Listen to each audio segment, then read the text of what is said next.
اسلام 360 app کے حوالے سے ہمارے پہلے 2 بیانات اپلوڈ ہو چکے ہیں۔ ایک کا عنوان تھا اسلام 360 ایپ عوام کے لیے فتنہ ہے، اور دوسرے کا عنوان تھا اسلام 360 ایپ کی خیانتیں، جس میں بحمد تعالیٰ ہم نے بالکل دلائل کے ساتھ یہ بات ثابت کی تھی کہ اسلام 360 ایپ والے نے اس ایپ میں بہت ساری احادیث کے حوالے سے اور احادیث کے تراجم کے حوالے سے اور حدیث پر حکم لگانے کے حوالے سے خیانتوں کا مظاہرہ کیا ہے، اور یہ اسلام 360 ایپ عوام الناس کے لیے ایک فتنہ ہے، اور ہم نے بحمد تعالیٰ دلائل کے ساتھ یہ بات ثابت کی تھی۔ اسلام 360 کے ماننے والے اور اس کو پروموٹ کرنے والے لوگوں کو یہ تاثر دیتے ہیں کہ اسلام 360 ایپ مسالک اور فرقوں سے بالا تر ہو کے لوگوں کو قرآن و حدیث کے ساتھ جوڑنے کے لیے ایپ بنائی گئی ہے، اور یہ جو علماء حضرات ہیں ان کی دکانیں بند ہو رہی ہیں، اور اس لیے ان کو فکر پڑی ہوئی، اس لیے یہ اسلام 360 ایپ کی مخالفت کرتے ہیں، حالانکہ یہ بات بالکل سرے سے 100% غلط ہے۔ پہلی بات جو یہ کی گئی ہے کہ اسلام 360 ایپ کو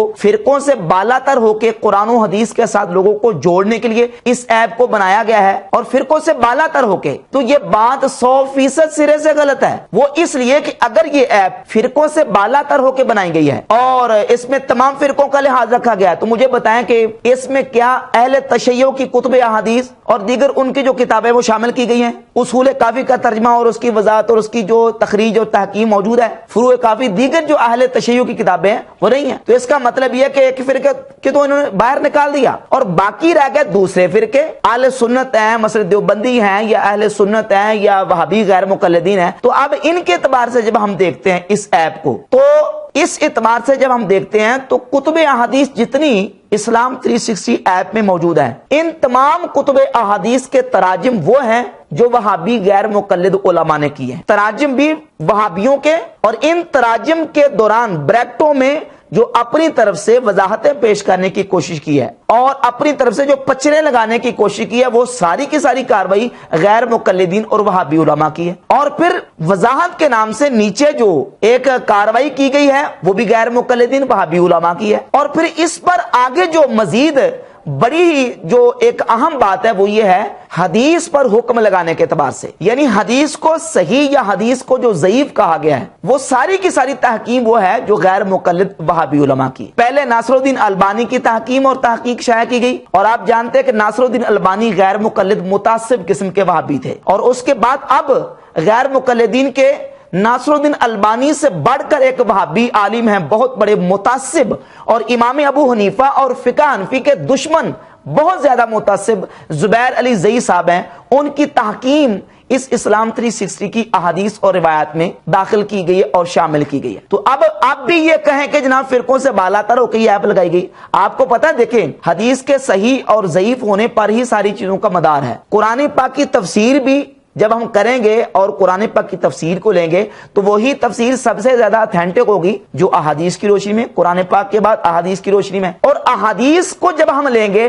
تو احادیث میں بھی فیصلہ ہوگا حدیث کے صحیح اور ضعیف ہونے پر۔ جب حدیث کے صحیح اور ضعیف ہونے پر فیصلہ جائے گا تو نتیجتاً سب سے اہم جو بات ہے وہ آ جائے گی حدیث کا صحیح ہونا اور حدیث کا ضعیف ہونا۔ اب چونکہ اس ایپ میں جتنی احادیث پر حکم لگایا گیا ہے وہ وہابی علماء کی طرف سے، غیر مقلدین کی طرف سے ہے، وہ احادیث جو احناف کے ہاں صحیح ہیں اور دیگر ائمہ مجتہدین کے نزدیک صحیح ہیں، وہ وہابی فکر کے مطابق، وہابی نقطہ نظر کے مطابق صحیح نہیں ہے، وہ ضعیف ہیں، اور اسلام 360 والے نے اس کو ضعیف قرار دے دیا۔ اس کی میں کئی مثالیں پیش کر سکتا ہوں، ان میں سے ایک مثال آپ کے سامنے میں پیش کر دیتا ہوں۔ مشکات شریف میں، اس میں نے پہلے بھی حوالہ اس کا پیش کر دیا ہے، اس کے پرانے ورژن میں نے جو اپنا بیان پہلے اپلوڈ کیا تھا اسلام 360 کی خیانتیں، اس میں مشکات کے 5954 نمبر جو حدیث ہے اس کا میں نے حوالہ پیش کیا تھا۔ پرانے ورژن میں مشکات میں جو 5954 نمبر حدیث ہے وہ حدیث ہے سیدنا حضرت عمر فاروق رضی اللہ تعالیٰ عنہ ممبر پہ بیٹھے ہوئے تھے، تو مقام نہامت میں عراق میں جو آپ کا لشکر لڑنے کے لیے گیا ہوا تھا، آپ نے مسجد نبی کے ممبر پر بیٹھے ہوئے جو اللہ رب العزت نے ان کو کشف عطا کیا تھا، اس کشف کے ذریعے مقام نہامت پر لڑنے والے لشکر کو آپ نے آواز دی اور کہا یا ساری الجبل۔ تو یہ حضرت عمر فاروق رضی اللہ تعالیٰ کا کشف بھی ہے، آپ کی کرامت بھی ہے۔ اس حدیث پر ایک خیانت کا مظاہرہ بھی کیا گیا۔ پہلے ورژن میں اس حدیث کو لکھ کے نیچے لکھ دیا کہ اسنادہ ضعیف